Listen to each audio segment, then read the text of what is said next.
आज रोहित की सालगिरह है। उसकी पत्नी घर पर उसका इंतजार कर रही होती है, लेकिन आज रोहित को ऑफिस से लौटते वक्त काफ़ी देर हो जाती है। वह अपनी बाइक स्टार्ट करता है, लेकिन काफ़ी देर तक प्रयास करने के बाद भी बाइक स्टार्ट नहीं होती। वह बाइक को वहीं छोड़ देता है और बस का इंतजार करने लगता है, क्योंकि कुछ ही समय में बस के आने का टाइम होने लगता है। वह चलते चलते बस स्टैंड तक पहुंच जाता है, लेकिन तभी बारिश होना शुरू हो जाती है। रोहित बारिश में भीगने लगता है। बारिश से बचने के लिए वह अपने सूटकेस को अपने सिर पर रख लेता है। बस स्टैंड पर और भी कई लोग बस का इंतजार कर रहे होते हैं। यह सभी लोग देखने में बड़े ही अजीब लग रहे थे। तभी रोहित महसूस करता है कि बारिश की बूंदें उसके ऊपर गिरना बंद हो गई है। जब उसने देखा तो बगल में एक व्यक्ति अपनी छतरी के आधे हिस्से को रोहित के ऊपर किए हुए था। यह देखकर रोहित हल्का सा मुस्कुराया। उस व्यक्ति की लंबाई रोहित के बराबर थी। हाथ में बहुत सारी अंगूठी और चेहरे पर चश्मा लगाए हुए था, जिससे रोहित उसका चेहरा ठीक से नहीं देख पाता था। उस आदमी ने कहा, यह बारिश का मौसम भी बड़ी अजीब है। कभी तो बहुत ज़्यादा बारिश हो जाती है और कभी सूखा। कई लोगों को जीवन देती है तो कहीं मौत। उस आदमी की इस बात का रोहित के पास कोई जवाब नहीं था। वह उस आदमी को देखकर हल्का सा मुस्कुराया और अपना सिर हिलाया। कुछ देर बाद रोहित का फोन बजता है। वह जेब से फोन निकालता है, तभी फोन हाथ से छूटकर जमीन पर गिर जाती है। रोहित तुरंत फोन उठाने के लिए झुकता है तो उसे कुछ ऐसा दिखता है जिससे वह पूरी तरह डर जाता है।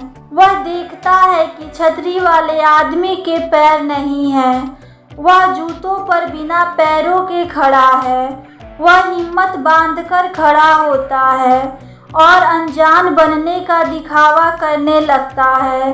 तभी वह देखता है कि बस स्टैंड पर बाकी के लोग नहीं हैं। वह और भी ज़्यादा डर जाता है।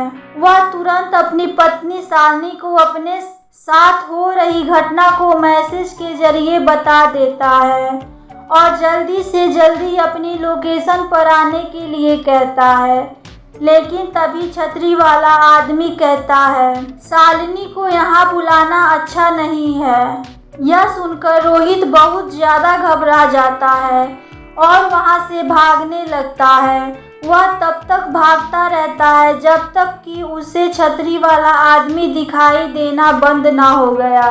काफी दूर भागने के बाद रोहित हांफने लगता है। सांस भरने के लिए वह एक टेबल पर बैठ जाता है और अपनी तेज सांसों को शांत करने लगता है।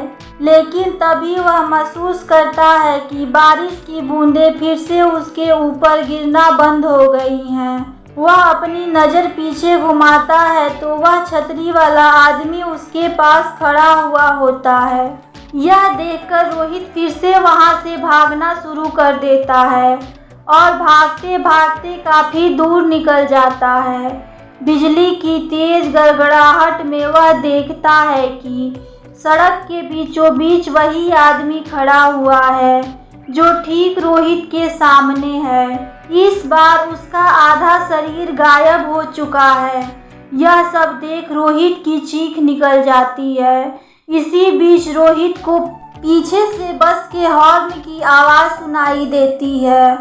वह तेजी से पीछे मुड़ता है तो उसे बस आती हुई दिखाई देती है। तभी कुछ लोग का झुंड बस की तरफ आते हुए दिखाई देता है। बस रुकती है और वह लोग एक दूसरे को धक्का देना शुरू कर देते हैं। इस धक्के में रोहित नीचे गिर जाता है और वह लोग रोहित के ऊपर चढ़ने लगते हैं।